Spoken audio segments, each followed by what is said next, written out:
Because at some point, it's not just me talking to the camera. At some point, it's me talking to you. And I want to make sure that what I'm saying to you matters and what I'm saying to you is fun and engaging. And a lot of times, it's not. A lot of times, it's like hit or miss. And I end up talking about Chaka, or I talk about another anime character that nobody really gives a shit about. So today, we're going to do something a little bit mischievous. We're going to be doing something a little bit out of pocket. I'm going to be talking shit about every single anime I love. And I'm going to be correcting the things I hate about that anime and see if you guys agree with me. I think that's an interesting topic, so we're going to get right into it with number one, One Piece. All right? There's a lot of things I would change about One Piece. One Piece for me in modern times is the biggest flop in all of anime. And I know what you're thinking. Amaze, you built your entire YouTube career talking about One Piece. You amassed a following talking about One Piece, saying how great One Piece is in comparison to other animes, and how awesome the character development is, and how awesome the structure is. That's true. I still have my criticisms. The number one criticism, and I've made multiple videos on this, is why Haki changed the game in One Piece and not for the better. Hello there, One Piece adventurers, it is I, Amaze the Storyteller, and yes, I am back. I took a little bit of a break. I really wanted to think about what my channel was going to become. I amassed somewhat of a following, and I really wanted to make sure that I catered to you guys as much as possible and make sure I was providing quality and entertaining shit, just like basketball. Side tangent, basketball was a big man sport, now it's who can throw the ball higher and faster. Just kidding. Anyway, within One Piece, there was a power structure that was in place that was underutilized within the story, and that was Devil Fruit. It was really simple, and it was easily digestible to us as an audience, right? We were easily able to understand and comprehend that when you eat a Devil Fruit, your power that you get takes away your ability to swim. And in a world that is 95% water, that's a big deal. You want to be able to swim in the One Piece world. Right? If your ship goes down and you're a pirate, you're just like, well, peace out. You're dead. You're dead. You're done. You have no chance of survival in the water if you ate a devil fruit. However, this was underutilized, in my opinion, in the beginning of the story. Right? We amped it up and we utilized other powers too, which was really cool at the time. It was really cool. It showed in the One Piece world building was huge in the beginning stages, and we got new islands, and with those new islands, we had new characters with new abilities, and I'm looking at characters like Kuro, who was more of a martial artist. He had weird techniques that weren't Devil Fruit abilities, and Luffy's ability, having the Gomu Gomu no Mi, was so rare at the time, and that was really intriguing. Like, why are devil fruits so rare in this One Piece world? How come we've never seen one? And then we get Buggy, and we're like, oh, other characters will have this too as we progress through the story. So we now, as fans, have been coached to understand that as we progress up this pyramid, at the top is going to be devil fruit users whose powers are so overpowered. So as fans, you sit there after the show is over, and we go, hey man, what kind of devil fruit ability do you think So's gonna have? Right? And it sparks interest and conversation, and it's exciting and engaging. And then the Paramount War happens. This massive war of like absolute best individuals that you could think of in One Piece. They're all engaging, they're all fighting, and we get to see some powers we never thought were possible, like earthquakes and making tectonic plates actually shift to the point it can create the world to pop. It just explode. It's gone. Whitebeard had that ability. It was stated by Sengoku. Sengoku had the ability of a fucking Buddha, right? And after the Paramount War, we shifted focus away from devil fruits. We had a factory reset on One Piece where we basically said, you know what? I'm not going to focus on devil fruits anymore. I'm going to focus on this magical ability that I'm not going to go into that is just flexing so hard that your skin turns a blackish gray color and you can block bullets. And it's going to be called Haki. And Haki translates to spirit. And so if your spirit's strong, you're strong. Now, as fans, we could get behind that and be like, that's cool. But the problem is that when you start really thinking about the essence of Haki, you're like, why didn't this character use Haki in this moment? And then you chop it up to, well, it's old One Piece, right? You got to get with the new times. Why? Such an important part of anime is being consistent with your storytelling. And in the case of One Piece, the longest running manga in history by one author, should be the most consistent and be the example of what a consistent storytelling aspect looks like. But instead, we got this wishy-washy retcon that didn't make any sense, that should have never taken place. So my number one issue with One Piece is Haki. I have another issue. This one's even bigger. You can keep Hockey and make it work as a power system. You could. Roku Shiki worked really well, or prior to Hockey, excuse me. But what does not work ever is Sabo. Sabo should have never existed, and by extension, I'm also going to include this, Ace's death should have never happened. Let me paint you a picture about why this is such a tragedy within the One Piece storytelling. Ace, in the pre-time skip era, when we as millennials, not talking about you Gen Zers, I'm sorry, I know you guys love One Piece too and I love you guys as fans, but as millennials, we had to watch this as an anime every weekend and get episode by episode. And when we found out as kids that Luffy had an older brother, which was something I personally and other individuals could relate to, having an older male figure in the family, we're like, oh my god, that's gonna be cool. He's gonna be strong as fuck. My older brother's strong as fuck. Oh my god, I can't wait to see him. And sure enough, Ace was delivered strong as fuck in the Alabasta arc. The dude was a Whitebeard commander. We didn't know what the fuck that meant. We knew Whitebeard was like the biggest deal at the time, but we didn't know what the fuck that was. We were like, oh. And then we saw Ace literally made of fire? What the fuck? The second Logia we get introduced to in the series is made of fire. And the third one is made of sand. The first one's made of smoke. So the consistency aspect was there. We built upon Logias being the strongest, and Ace was introduced, and he had the flame fruit. And you're like, you can be made of flames? What the fuck? So then, as a premise, is going to be super cool later in the story. Similar to how we viewed Shanks, right? We viewed Shanks as this individual that we knew Endgame One Piece was going to come out and be absolutely overpowered. We didn't know how, but we knew it was going to happen, right? Because anytime Shanks is mentioned, it's this world-crumbling news. When Shanks went to go meet Whitebeard, the ship was cracking as Hockey was thrown around everywhere. It was fucking crazy.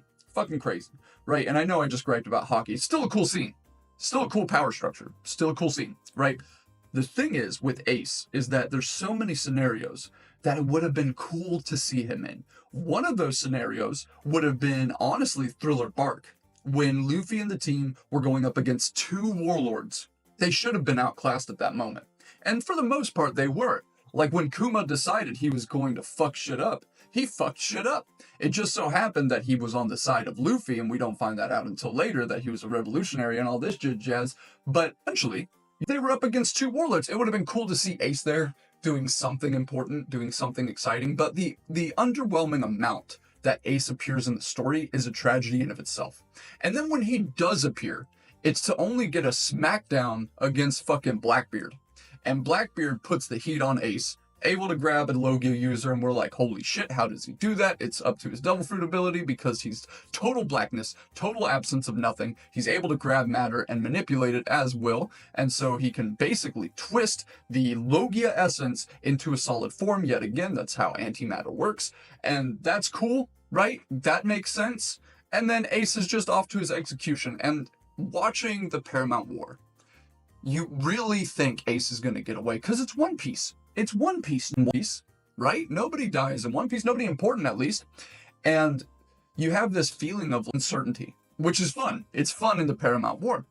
The tragedy is when Ace actually dies, right? Of all the ways Ace could go out, he's killed by an admiral. And granted, one of the strongest characters in all of One Piece, but the way he goes out is just so... In the moment, it feels okay, but in hindsight, it feels like a violation.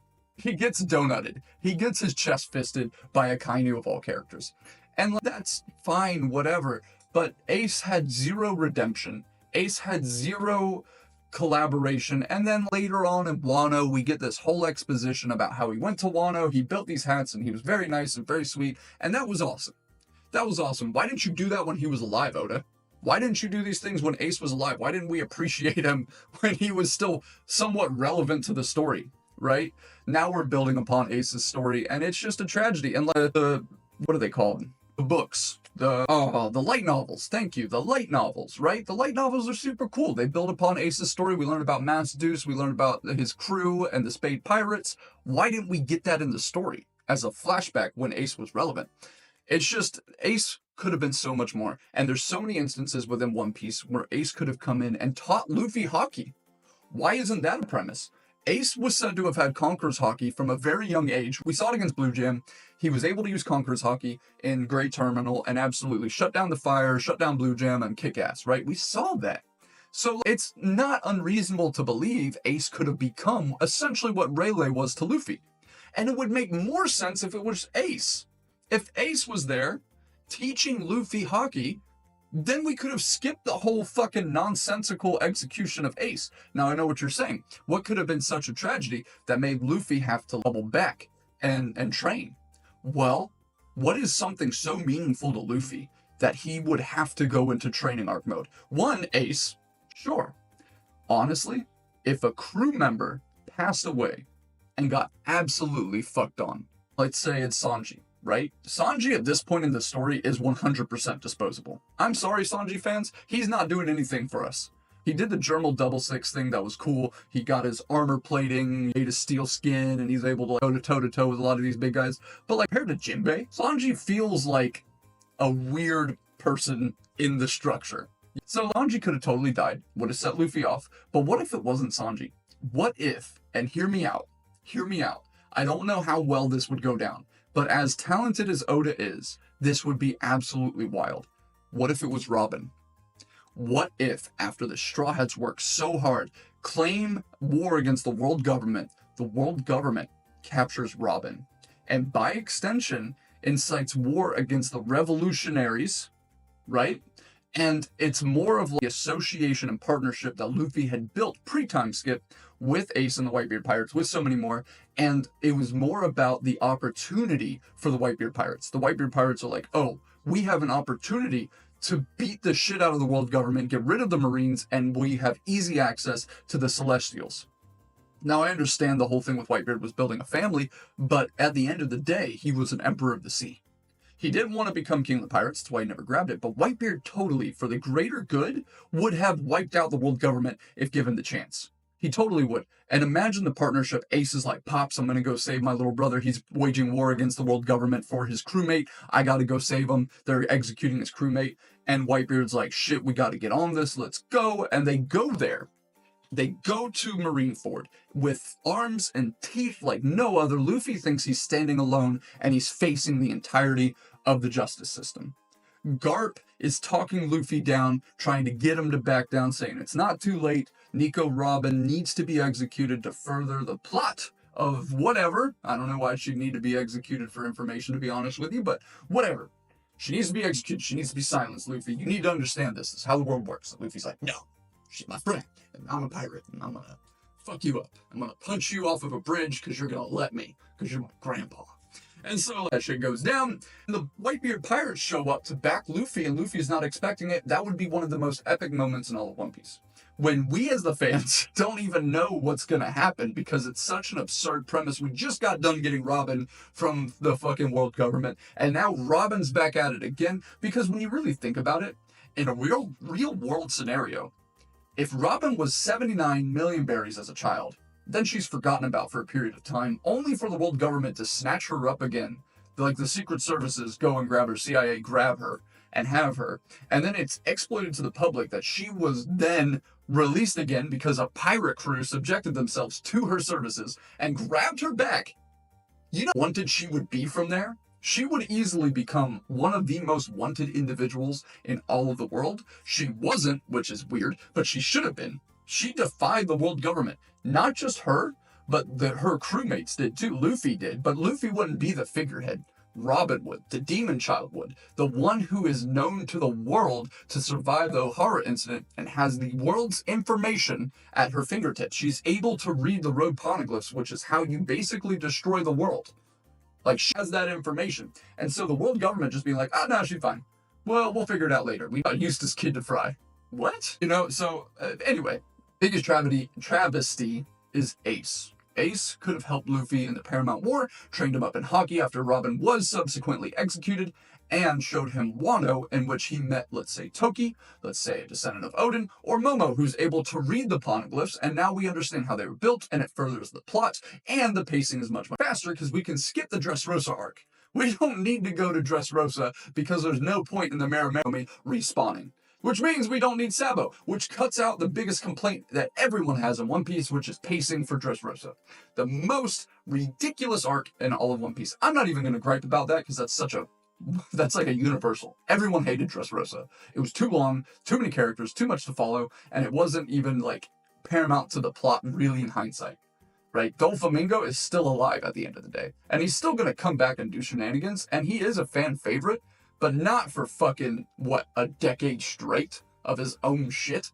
No, thank you. Push you aside. Tired of you. Punk Hazard was cool. Dressrosa was too long. Okay? Would have had multiple opportunities within the story if he was still alive. And imagine that currently, Luffy defeats Kaido, goes Gear 5th. Where's Ace? Ace is negotiating with Shanks over the lost territories of Whitebeard, who still died in the Paramount War. It was still a Paramount War, because again, it was opportunists taking the opportunity of chaos. The opportunists being Whitebeard, Blackbeard, Shanks, and Kaido.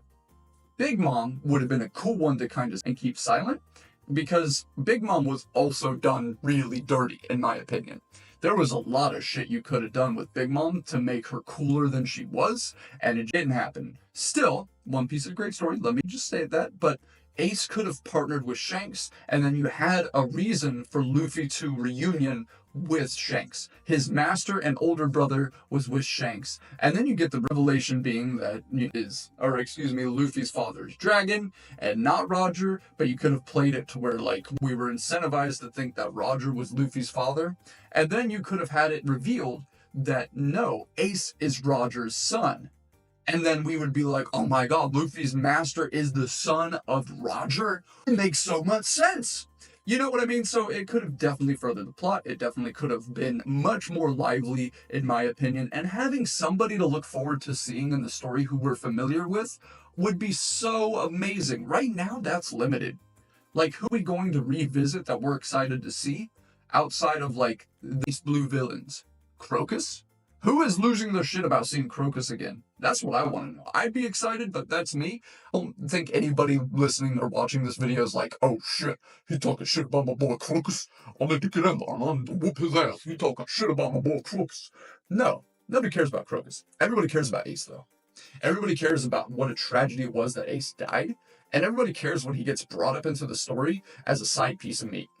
That's like we have the biggest gripe about. So anyway, Ace is the biggest tragedy in One Piece for those reasons. You could easily substitute him anywhere Sabo is in. Sabo is the most underwhelming character in all of One Piece. What has he done? Oh wait, what has Sabo done that was fucking like, I got Sabo?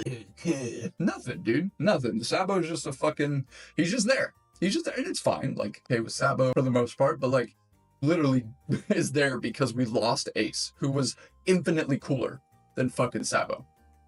So that's my biggest gripe with One Piece. But anyway, guys, thank you so much for watching. I love you all. Make sure you like and subscribe this video, because part 2 is coming, and part 2 is going to be My Hero Academia. That's right, I'm doing every single one of these for each series, and One Piece was just first because One Piece is the closest to my heart. I love One Piece. I've been watching it since the beginning. It's fantastic. It was cool in Toonami. It's even cooler now. We're getting a new animation studio. I'm hyped. Wit's going to do a great job. Toei did a great job.